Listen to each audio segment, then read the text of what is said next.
Hello students. In previous class we discussed about the S and P block elements. Today we will discuss about D and F block elements. So we'll start with D block elements. Elements in which last electron enters in the d orbital of the penultimate energy level are called D block elements. What is the penultimate energy level? Penultimate energy level means n minus 1 energy level. That means if last energy level is n, that then penultimate energy level will be n minus 1. This block consists of the elements lying between S and P block starting from fourth period onwards. So the D block element starts from the fourth period. Before that there is no D block element. They consist of group 3 to 12. Group 3 to 12, that means between the S and P block. The general electronic configuration for the atoms of D block may be written as n minus 1 D 1 to 10. N minus 1, that means the penultimate energy level. D 1 to 10. Then NS 0 to 2. A very common configuration is 3D4S. So here 4 is the outermost energy level and 3 is penultimate energy level because it is n minus 1.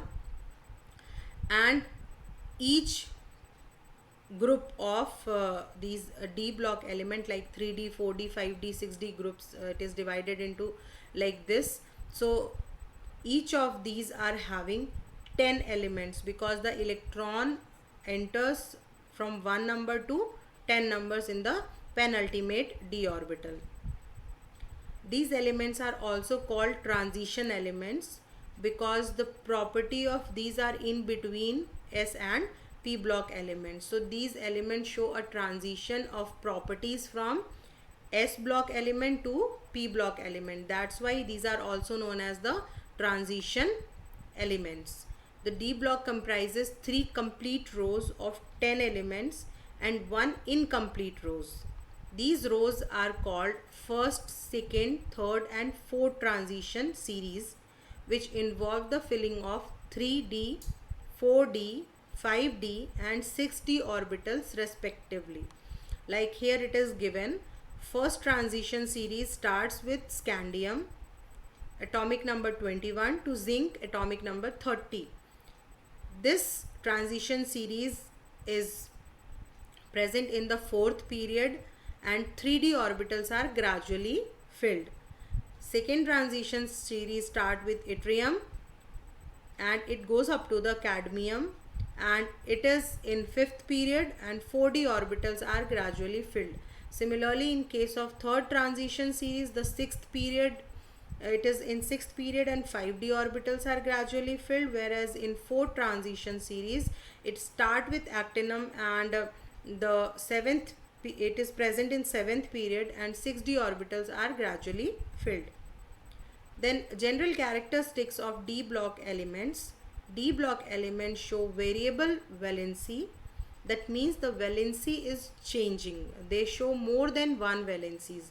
Like in case of iron, it shows 2 valency. In case of ferrous and ferric. Similarly, in case of copper, it is cuprous and cupric. In case of mercury, it is mercurous and mercuric, etc. So most of the D block element shows variable valencies. That means more than one valency. And this variable valency is due to the participation of D electron of the penultimate energy shell along with the outer S electron. So the electron can shift from one level to another level, and that's why they are showing the variable valencies. All the D block elements are metal since the number of electrons in the outermost energy shell is either 1 or 2. Why it is 1 or 2? Because the last shell is always S orbital. So obviously only 1 or 2 electron can be accommodated in S, just like alkali and alkaline earth metal configurations. Most of the compounds of D block elements are colored in solid state or in solution. These are colored because there is a phenomena which is known as DD transition. That means from one D level to another D level the electrons can jump. during the jumping they absorb some amount of light and then they reflect the complementary light, and that's why all the elements which are present in the D C D block shows some colors.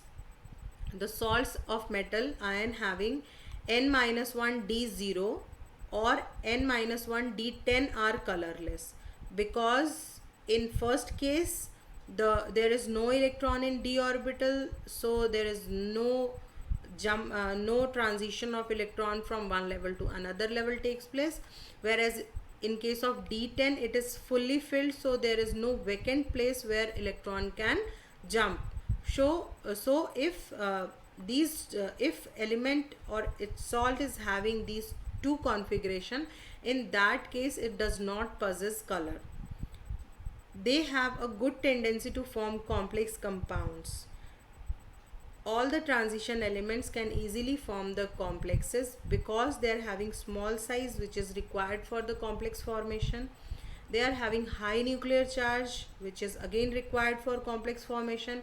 A number of vacant orbital of equivalent energy, which is most important part to form a complex, because in complexation reaction the ligand donate electrons and the central atom should have vacant orbitals to accommodate the electrons which is donated by the ligand. So in case of transition metals or transition elements, lots of vacant d and p orbitals are present where the electrons of ligand can be accommodated easily.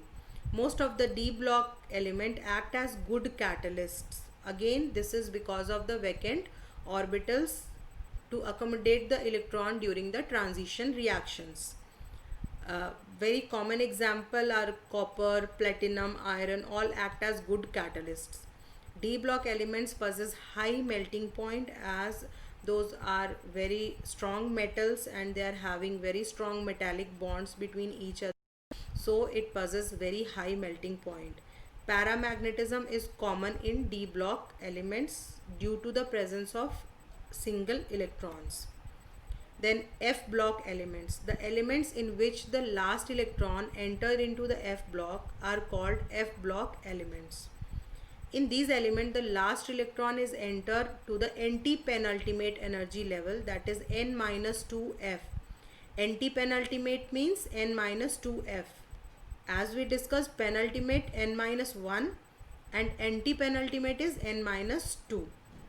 The general electronic configuration of F block element may be written as n-2 F1 to 14, n-1 D 0 to 2, ns2. So here the n is energy, last energy level, n-1 is penultimate energy level, n-2 is anti-penultimate energy level, and in case of F block elements the electron filled into this anti-penultimate energy level, that is n-2 F1 to 14. That means each series of F block element is having comprises of 14 elements. For example, for lanthanoids the general electronic configuration is 4F1 to 14, 5D0 to 1 and 6S2, while for actinoids it is 5F1 to 14, 6D0 to 2 and 7S2. F block consists of two series of elements placed at the bottom of periodic table. The first series follows lanthanum La, that means it start after the lanthanum, and the element present in these series are from 58 Ce to 71 Lu. These are called lanthanoids or lanthanides. These are also called rare earth elements. The second series follows actinum, that means it starts after the Ac, actinum, and elements present in these series is 90 Th to 103 Lr are called actinoids or actinides. These are of radioactive in nature.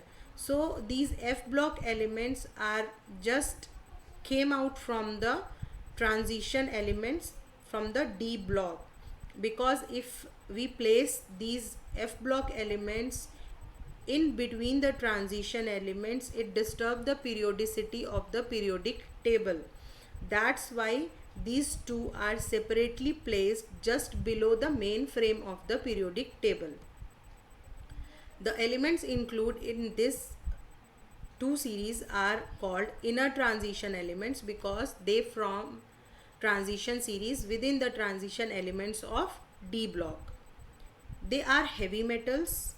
Most of the properties of the F block elements are similar to the D block elements because they came out from the D block. They generally have high melting and boiling point just like D block elements. They also form colored ions because of the presence of vacant orbital. They exhibit variable oxidation states again due to presence of the vacant orbital. They have the tendency to form complex compounds because they fulfill all the criteria which is required to form the complexes. Actinoids are radioactive in nature. Many of the actinoid elements have been made only in nanogram quantities. They are very rare and they formed by the nuclear reactions, and still the chemistry of the actinoids is not fully studied. So this is all for the today. Thank you for listening carefully.